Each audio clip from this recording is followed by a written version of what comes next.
चरणसी वाले की आप सभी को वहाँ के बिहारी लाल की जय। तो आइए आज कार्तिक मास का दूसरा दिन और आज की कथा प्रारंभ करते हैं।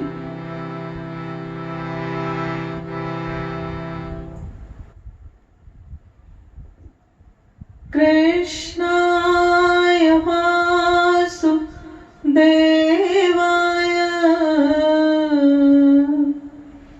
हरे परमात्मने प्रणता क्लेशनाशाय गोविंदाय नमो नमः। वसुदेवसुतं देवं कंपासचाणूरमर्दनं देवकी परमानन्दं कृष्णं वन्दे जगद्गुरुं। श्रीराधा राधा नाम रट जे नर आठोया तिनकी बाधा दूर करे मेरा मुरली वालो श्याम। श्री राधा वल्लभ लाल के नेत्र है परम विशाल। श्री ब्रजधाम में आप विराजो कि मेरा करियो प्रणाम स्वीकार। बोलो बांके बिहारी लाल की जय। बोलो राधा रानी सरकार की जय। बोलो कार्तिक महात्म की जय। बोलो गंगा मैया की जय। तो आइए प्रभु के मंत्र से आप भी जपिए साथ साथ मंत्र का उच्चारण कुछ समय के लिए और फिर कथा आपके सामने।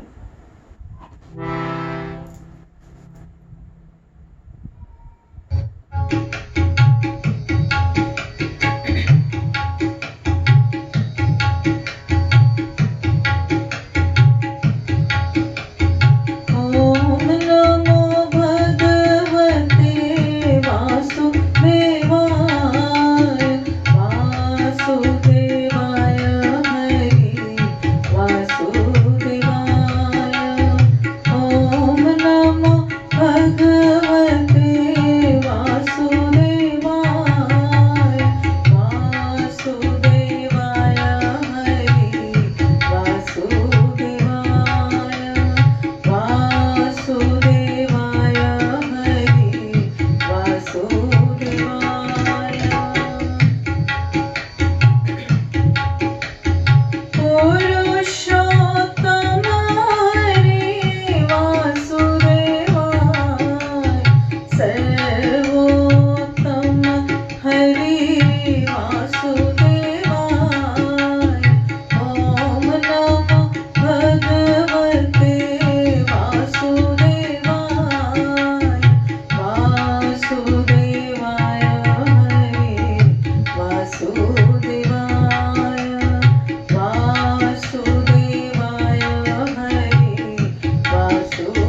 बोलो बांके बिहारी लाल की जय।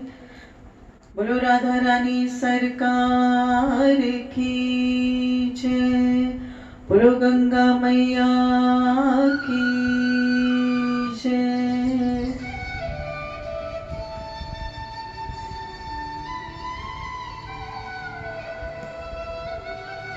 तो जैसा कि कल की कथा में हमने पढ़ा कि किस तरीके से कार्तिक मास के नियमों का पालन करना चाहिए, और कार्तिक मास अपने आप में विष्णु भगवान है।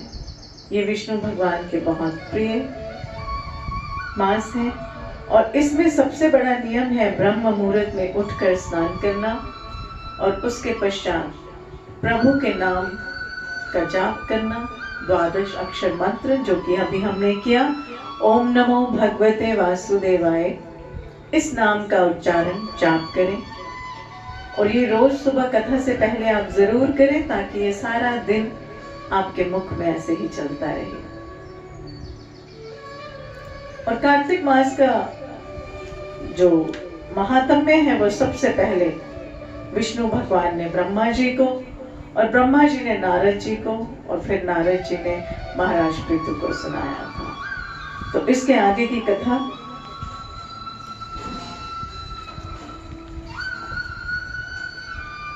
सूत जी बोले कि हे ऋषियों, अब मैं तुम्हें इस व्रत के पुण्य प्रभाव संबंधी एक कथा सुनाता हूं। ध्यान पूर्वक सुनिए। एक समय की बात है कि देवऋषि नारद कल्प वृक्ष के पुष्प लेकर द्वारिका पहुंचे। वहां भगवान श्री कृष्ण ने उनका बहुत स्वागत किया और पूजन कर उच्चासन पर बैठाया। नारद जी ने कल्प वृक्ष के वे सुंदर पुष्प भगवान को भेंट किए और भगवान ने सभी पुष्प अपनी रानियों में बांट दिए। उचित आदर सम्मान पाकर नारद जी बहुत प्रसन्न हुए और लौट गए। नारद जी के विदा होने के पश्चात चंद्र बदनी एवं कमल के समान सुंदर नेत्रों वाली सत्यभामा उनके मन में विचार किया कि मैं कितनी भाग्यशाली हूं कि जिसके पति स्वयं त्रिलोकीनाथ भगवान मधुसूदन है और अपनी 16,000 रानियों में से जो मुझसे ही सबसे अधिक प्रेम करते हैं। कोई प्राणी पृथ्वी पर जिस कल्प वृक्ष की कल्पना भी नहीं कर सकता, वही कल्प वृक्ष प्रभु की कृपा से मेरे आंगन में सुशोभित है। आखिर पूर्व जन्म में मैंने ऐसा कौन सा पुण्य कार्य किया था जो मुझ पर प्रभु की इतनी कृपा हुई। मन में ऐसा विचार कर एक दिन सत्यभामा ने भगवान श्री कृष्ण से पूछा कि हे प्रभु, एक विचार अक्सर मेरे हृदय को मथता रहता है, कृपया आप मेरी उस उलझन का शमन करें, मेरी ऐसी प्रार्थना है।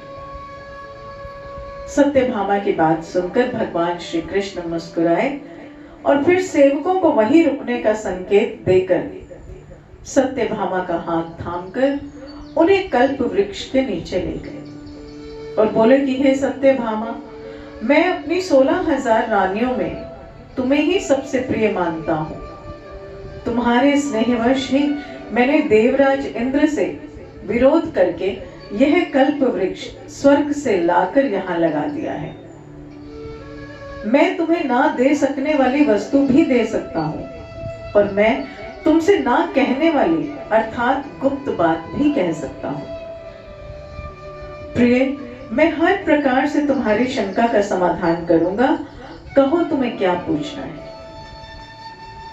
यह सब सुनकर सत्यभामा बहुत प्रसन्न हो गई और बोली कि हे नाथ, यदि आपकी मुझ पर इतनी कृपा है तो कृपा करके यह बताएं कि मैंने पूर्व जन्म में ऐसा कौन सा पुण्य किया था जिससे कि मुझे आपकी अर्धांगिनी बनने का सौभाग्य प्राप्त हुआ है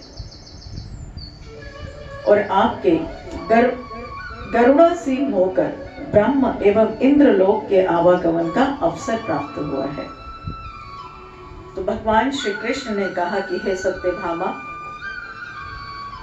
पूर्व जन्म में तुमने जो पुण्य आदि व्रत किया था, यह सब उसी का प्रभाव है। पूर्व जन्म में तुम मायापुर, जो कि आज हरिद्वार के नाम से जाना जाता है, निवासी अत्रि कुल के देव शर्मा नामक विद्वान और तेजस्वी ब्राह्मण के घर गुणवती नाम से उसकी पुत्री बनकर जन्मी थी। देव शर्मा सूर्य नारायण के अनन्य भक्त थे और अपने त्याग और तपस्या के कारण समाज में मान सम्मान पाते थे। जब तुम विवाह योग्य हो गई तो देव शर्मा ने तुम्हारा विवाह अपने ही एक शिष्य के साथ कर दिया। चंद्र प्रकाश उसका नाम था। चंद्र प्रकाश अपने गुरु का अनन्य भक्त था, अतः विवाह के बाद भी वह उनके पिता के समान ही सेवा करता रहा। एक बार देव शर्मा चंद्र प्रकाश के साथ वन में लकड़ियां लेने के लिए गए और वहां उन्होंने एक भयानक राक्षस को देखा। उन्होंने उससे बचने की बहुत चेष्टा की, किंतु उस राक्षस ने उनका वध कर दिया। देव शर्मा और चंद्र प्रकाश दोनों की ही, क्योंकि दोनों ही निष्ठावान भक्त थे, अतः अपनी भक्ति के कारण उन्हें तो वैकुंठ धाम मिल गया, किंतु गुणवती निराश्रित हो गई। पति और पिता की मृत्यु का समाचार पाकर गुणवती बहुत दुखी हुई और विलाप करने लगी कि हे पिता, तुम मुझे किसके सहारे छोड़ गए? अब मेरा भरण पोषण करने वाला कौन है? अब मेरा क्या ठिकाना? और इस प्रकार करुण विलाप करती हुई वह मूर्छित होकर धरती पर गिर पड़ी। और फिर जब चेतना लौटी तो अपने ही घर का सामान बेचकर उसने पिता और पति का श्राद्ध कर्म किया। फिर उसके बाद वैरागिनी सी होकर भगवान विष्णु के भजन पूजन में अपना जीवन व्यतीत करने लगी। गुणवती निष्ठा के साथ आजीवन एकादशी का व्रत करती रही। एकादशी के साथ साथ वह प्रति माह कार्तिक मास के व्रत भी करती है। वह देव मंदिरों में जाती और साधु महात्माओं की सेवा करती। सत्यभामा, मुझे ये दोनों ही व्रत अति प्रिय है। कौन से? एक कार्तिक माह के नियमों का पालन करना, व्रत करना, जप करना, और दूसरा साधु संतों की सेवा करना। हे प्रिय, कार्तिक माह में जब सूर्य तुला राशि पर हो तो प्रातः काल स्नान आदि कर विधि विधान पूर्वक भगवान विष्णु की पूजा करनी चाहिए। इस माह में जो श्रद्धालु विधि पूर्वक स्नान, दान, जागरण व वंदना करते हैं, उनके जन्म जन्मांतरों के पाप नष्ट हो जाते हैं। जो श्रद्धालु मंदिर में सफाई, दीपदान, यज्ञ अथवा स्वस्ति वाचन करते हैं, वे देवताओं के द्वारा भी वंदनीय होते हैं। और जो तुलसी सीवन की पालना करते हैं, वे दोबारा इस संसार में जन्म नहीं लेते। हे सत्यभामा, आयु पूरी होने पर गुणवती ने भी गंगा में स्नान करते हुए प्राण छोड़े। तभी भगवान विष्णु के दूत एक सुंदर विमान लेकर आए और उसे स्वर्ग में ले गए। तो इस प्रकार कार्तिक मास के व्रत के कारण गुणवती को भी भगवान विष्णु का धाम मिला। भगवान श्री कृष्ण बोले कि हे प्रिय, पूर्व जन्म के देवदत्त ही इस जन्म में राजा सत्रजित हुए, अतः तुम्हें उनकी पुत्री के रूप में जन्म मिला। तुम पूर्व जन्म की गुणवती हो, क्योंकि तुमने भगवान विष्णु के प्रिय व्रत किए थे, इसी से इस जन्म में तुम्हें मेरा साथ मिला है। अतः तुम्हारा सौभाग्य अखंड होगा। हे प्रिय, जो पूरी श्रद्धा, भक्ति और विधि पूर्वक कार्तिक मास के व्रत करता है, वह मुझे तुम्हारे ही समान प्रिय होता है। बोलो कार्तिक महात्म की जय। तो देखिए कितना ही बड़ा पुण्य है कार्तिक मास का, कि यदि आप नियमों का पालन, नियम क्या है कार्तिक मास के? केवल ब्रह्म मुहूर्त में स्नान करना है और सूर्य उदय से पहले भगवान का पूजन कर लेना है। मंदिर में दीपदान करें, सफाई करें। ये सब कर्म करने से, जैसा कि भगवान स्वयं कह रहे हैं कि कोई भी जो इन व्रत की पालना करता है, नियमों की पालना करता है, वो उन्हें सत्यभामा के समान ही प्रिय होता है। तो हम भी संकल्प लेते हैं और भगवान से प्रार्थना करते हैं कि हमारे व्रत और कार्तिक माह के नियमों का पालन करने में हमारी सहायता करें। प्रभा के बिहारी लाल की जय। बोलो राधा रानी सरकार की जय। तो ये एक बहुत ही सुंदर भजन, उम्मीद करते हो आपको बहुत पसंद आएगा।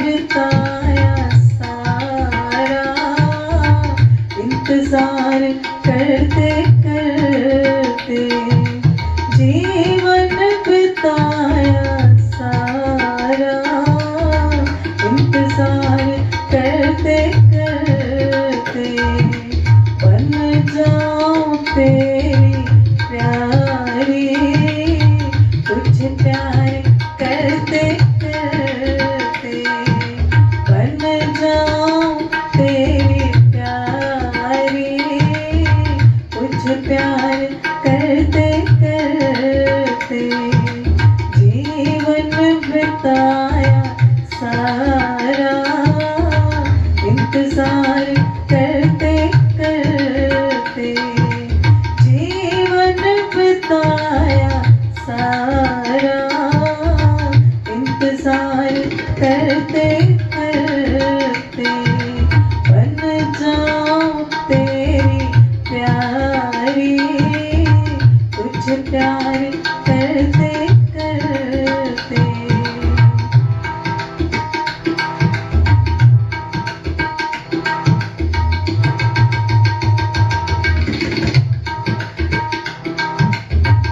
रह रह के मेरे दिल में उठती है ये तरंगे, रह रह के मेरे दिल में उठती है ये तरंगे, है दिल में मेरे केवल तेरे मिलने की उमंग,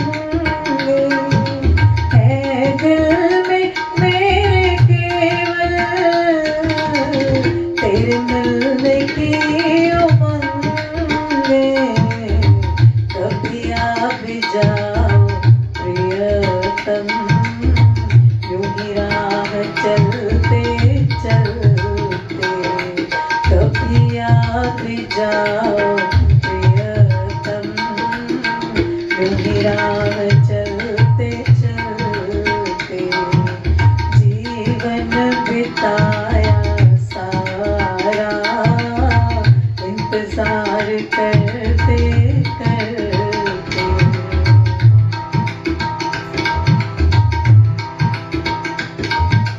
बन जाऊं तेरी प्यारी, तुझे प्यार करते करते बन जाऊं तेरी प्यारी, तुझे प्यार करते करते।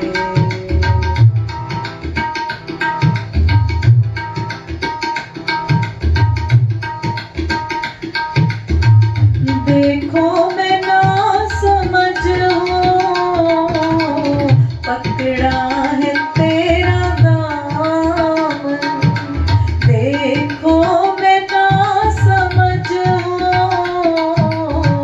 पकड़ा है तेरा दामन, कहाँ जाऊँ छोड़ कर अब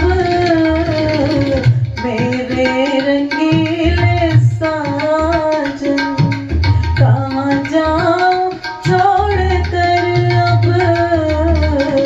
मेरे रंगीले साजन, ना हाथ छोड़ देना, यूं ही साथ चलते चलते, ना हाथ छोड़ देना, यूं ही साथ चलते चलते जीवन बिताया सारा, इंतजार करते करते बन जाऊं तेरी प्यारी, तुझे प्यार करते करते।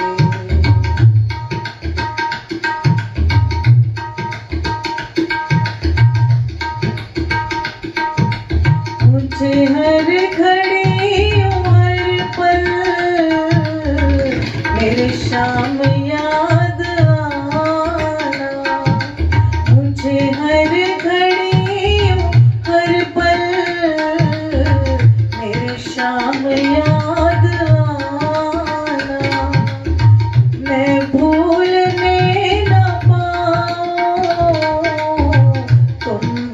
न भूल जाना, मैं भूलने न पाऊं, तुम भी न भूल जाना।